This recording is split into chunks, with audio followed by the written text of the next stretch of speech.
ఒక అందమైన అడవిలో ఉదయపు సూర్యకాంతిలో చిన్న గులాబీ రంగు పందిపిల్ల పింకీ నిలబడి ఉంది.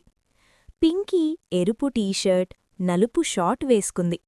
చిన్నదైనా చాలా ధైర్యంగా కనిపిస్తోంది. పింకీ అడవిలో నడుస్తూ వెళుతుంటే కుందేళ్ళు, జింకలు, ఉడుతలు అతన్ని చూస్తాయి. కొందరు నవ్వుతారు, కొందరు మాట్లాడుకుంటారు. కాని పింకీకి బాధలేదు. అతనికి తనపై నమ్మకముంది. పింకీ ముఖంలో మృదువైన చిరునవ్వుంది. అతని కళ్లలో మంచి మనసు కనిపిస్తుంది. అప్పుడే ఆకాశం చీకటిగా మారుతుంది. పెద్ద వర్షం పడుతుంది. చిన్న జంతువులన్నీ భయపడతాయి. ఎటు వెళ్లాలో తెలియక పరుగులు పెడతాయి. అప్పుడు పింకీ ముందుకొస్తాడు.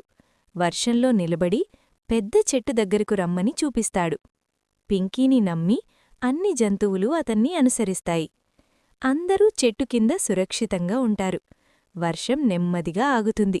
సూర్యకాంతి మళ్లీ కనిపిస్తుంది. జంతువులన్నీ సంతోషంగా ఉంటాయి. అందరూ పింకీని గౌరవంగా చూస్తారు. పింకీ వినమ్రంగా నవ్వుతాడు.